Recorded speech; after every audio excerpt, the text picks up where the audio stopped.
What's up mga ka-brainy? Kamusta kayong lahat? So meron akong nabasang post sa AMYA page, no? Regarding nga po sa kanyang pagkapasa sa ACE MTP examination po ni PAL at PAL Express. So sa lahat po ng mga naka-receive ng ganitong message at nakapasa po, congratulations po sa inyo. Sa mga hindi naman po pinalad, although syempre nakaka-disappoint, nakakalungkot, pero wag po kayong mawawalan ng pag-asa.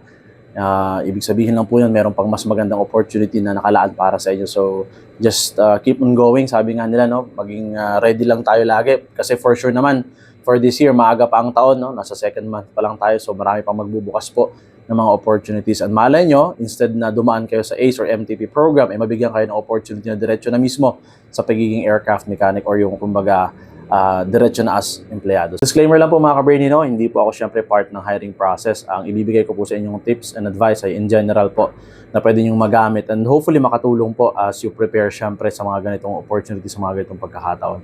So pag-usapan natin of course yung practical exam. So hence the name, no, practical exam.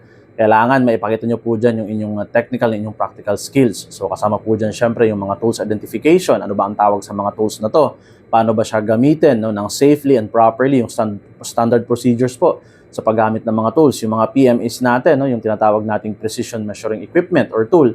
Ano ba yung mga chine-check natin? Calibration date, expired na ba? Yung maayos na kondisyon, malinis ba? Yung mga ganyan po. So isa po yan sa mga posibleng itanong sa inyo, no, during the practical or ipagawa po sa inyo. And in terms of the interview, malawak syempre, no, depende yan sa magbibigay po sa inyo or mag-i-interview sa inyo. Pero unang-una dyan, no, na madalas ko rin napapansin and ginagawa ko rin dati nung nagkaroon po ako ng chance na mag-conduct ng interviews. Of course, una dyan is safety. So kailangan na maging familiar po tayo ano ba yung mga safety process, safety procedures po, no, sa ginagawa nating trabaho bilang aircraft mechanic. For sure naman, kung hindi nyo nabasa, na-experience nyo yan, nakita nyo na yan po nung kayo ay nung kayo po ay may on-the-job training. So, i-remind nyo lang po yung mga sarili niyo, alalahanin nyo lang po ano ba yung mga safety procedures. Halimbawa, sa specific task na to, ano ba yung mga PPEs na gagawin, ano ba yung mga dapat gawin bago, during, and after po nung trabaho para dun sa safety. Another, syempre, is pag-aralan natin yung systems ng aircraft. Paulit-ulit ko pong sinasabi, no, ini-expect ng mga nag-interview na kahit papaano yung mga basic knowledge po natin in terms of aircraft systems ay dapat nandoon po, no? Ano yung hydraulic system, pneumatic, electrical. Hindi naman kailangan sobrang in-depth talaga nakaalam yung sobrang galing o sobrang lalim na kumbaga. But at least, yung mga basics po ay alam natin na syempre how the system works. Kasi as an aircraft mechanic, especially kung direct ka sa operations, ito talaga yung magiging araw-araw mo pong mai-encounter, araw-araw mo talaga magiging trabaho.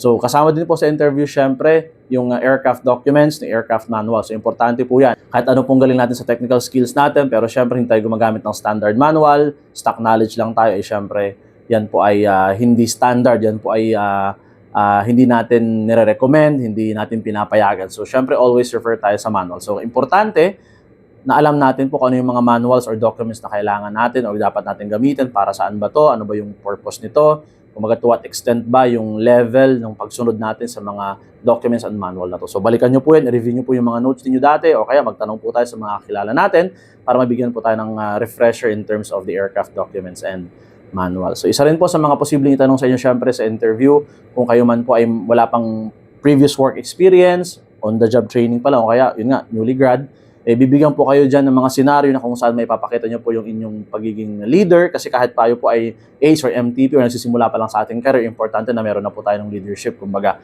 syempre, bago ka, sabi nga nila, bago ka magpasunod, no, kailangan marunong ka rin sumunod. So, in some cases po, yung mga HR o yung mga nag-interview, magbibigay po sa inyo yan or tatanungin kayo ng mga senaryo kung saan papaliwanag nyo po or magbibigay kayo ng example kung saan naipakita nyo, naipamalas nyo po yung pagsunod nyo, yung pagiging follower, yung pagiging leader nyo. Maaaring bigyan kayo ng scenario na paano kung halimbawa may kailangan kang somewhat kontrahin, may kailangan kang i-call out dahil mali yung procedures na nabasa mo dun sa tinuturo ng immediate supervisor mo. Yung mga ganyang scenario po. So, kailangan pagandaan din po natin. So, ilan yan sa mga malimit po na nagiging topic during the interview. And yung basic po na pagpapakilala, no? Kasi minsan doon pa lang kapag kinabahan na tayo, na-pressure, which is normal naman, na tense, no? Doon pa lang sa part ng pagpapakilala, kinakabahan na most likely yung all throughout the interview po makakalimutan ng lahat, na ma-out of focus. Gaya nga po ng madalas yung nababanggit, no, na mga tips doon sa mga naging estudyante ko dati, sa training o kaya sa academe, Kahit ako mismo, pinapractice ko po yan, humaharap ako sa salamin, no? Nag-introduce po ako sa sarili ko para alam ko na yung mga dapat kong magitin, yung mga dapat kong iwasan. Para at least, kahit yan po,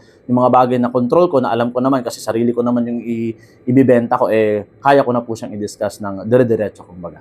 So, yun lang po. And I'm sure marami pa yan, mga ka-Bernie, no? So, sabi ko nga po, doon kay sir, na nag-send po ng, o nag-post po nito, no, na gawin mo lahat ng preparations na meron ka, no? Lahat ng maisip mong preparations na dapat mong gawin natin. Mas magandang over-prepared tayo kaysa naman under-prepared. Mas magandang hindi tinanong sa atin, pero ready tayo, mayroon tayong alam na isasagot, kaysa naman na overconfident tayo na okay na to, tapos all of a sudden may tinanong sa inyo, hindi mo alam. So maaring isa pa yun, syempre, sa maka-minus ng points po para mapasa mo syempre yung interview. So yun lang po mga ka-Brainy, hopefully nakatulong kahit pa paano po ang video na to. And again, sa mga ka-Brainy po natin na sasalang sa interview and sa practical exam, good luck po, galingan natin, ibuhos natin lahat ng 100% or more than 100% na effort natin. At the end of the day, yung pinakamahalaga, ginawa mo yung best mo. Yun lang mga ka-Brainy, ingat tayo lagi. God bless us all.